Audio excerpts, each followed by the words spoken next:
Sau bine v-am zis la un nou episod. Astăzi ne vom juca GTA 5 după foarte mult timp. Și poate vă întrebați ce caut aici. Ei bine, vedeți aici from $0. Și poate vă întrebați de ce iau acest garaj. By Vehicle Warehouse. Îl iau pentru o mașină. Aici putem să-i dăm decorație, dar noi nu vrem. Și dăm confirm. Bun. Purchase Vehicle Warehouse. Bun. Și dacă ne ducem pe telefon, stați un pic. Dacă ne ducem pe telefon, ridică-te mă de pe scaun, mă, uite-mă la el. Dacă ne ducem aici, ne ducem la warehouse, nu, warestock. Dacă ne ducem la warestock, dăm în jos, dăm tot în jos. Și vedem mașina Rambo Buggy la, cât credeți? 0. Deci, efectiv, e insane. Dar că trebuie să mai ies de aici.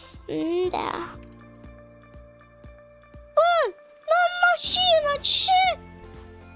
Mi-a dat țeacă ăștile la rost.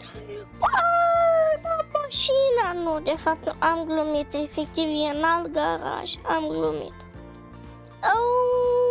Păi, acum, dacă ne ducem fix aici și bam, stai un pic, aici cred că n-am mai avut niciodată mașina rampă. Bă, ceva e ciudat ceva, e cam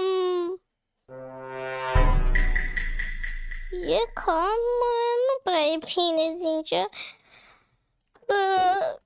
Efectiv sun la domnul și nu găsesc mașina. Poate trebuie să mă duc în garaj, chiar acolo, sau nu trebuie să-l sun pe ăsta. Nu știu. Uite, în garajul ăsta ar trebui să fie, dar nu e. Tot sun și nu vrea. Îl sun și nu vrea, mă.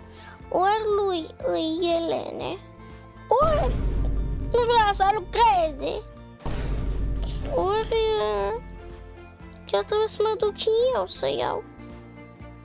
Dar acum nu știu. Aproape am ajuns, dar am luat-o pe calea cea greșită. Simion, lasă-mă, Simion, nu vezi că am de muncă? Mă, aici ar trebui să fie. Hai să vedem. Dar chiar aici e. Ok, trebuie să mă duc aici. De ce aici și nu acolo? Ok, sper să fie mașina aici. Sau cum ar fi să nu vine bine. Dar uite-mă, aici ar trebui să fie. Dar, ca de obicei, nu pot da skip la cutscene-uri. Da, vedeți aici, pică mașini din aer. What? Alea nu sunt ale mele. Dar, da, am venit bine. Ăsta este garajul. Bun. Ok, mașina, acum trebuie să mă descurc. Uite că am găsit. Fericit. Chiar sunt fericit. Pentru că stai să fac un jumbușluc aici.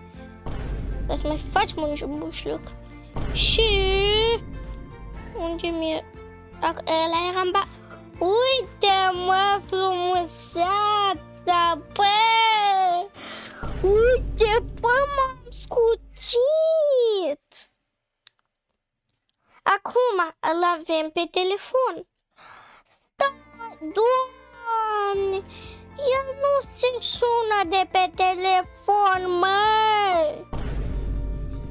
El nu se sună de pe telefon, trebuie să apeși mă. Te duci la Service Vehicle, nu, aici, la Manage Vehicle și aici te duci. Deci eu am uitat complet de chestia asta că efectiv nu de acolo. Și uite cât de destructivă mașina asta. O să mă joc doar cu ea, deci în fiecare episod o să mă vedeți doar cu Rambai. Numai câteodată că o să mai vedeți cu o altă mașină. Dar în rest, tot timpul o să mai vedeți cu mașina asta. Și cred că dacă te duci la un garaj special, îi poți schimba și culoarea, dar nu știu mai exact unde. Scrieți-mi chiar acum în comentarii unde trebuie să mă duc. Oh my god! Uite, la un garaj din ăsta normal, nu pot. Nu cred. Nu cred. Ba pot? What? Ok. Nu știam că mașina asta poți să o tunezi și aici. Ok. Cam asta e mașina. Nu știu ce să zic, i-am lăsat doar culoarea asta și în rest i-am făcut roșu. Pentru că am încercat și alb cu roșu, dar nu se potrivea. Adică, nu știu, părerea mea, nu-mi plăcea cum arăta, deci... Dar nici nu am toate culorile deblocate, să zic, că bă, uite, nu mi-au plăcut culorile, nici nu le am pe toate, deci când o să le am pe toate, o să-mi dau cu părere, dar eu zic că e foarte frumoasă mașina și intrați chiar acum în GTA să o luați. Și dacă mai vreți episoade de genul, uitați-vă și subscribe și noi ne vedem data viitoare și pa!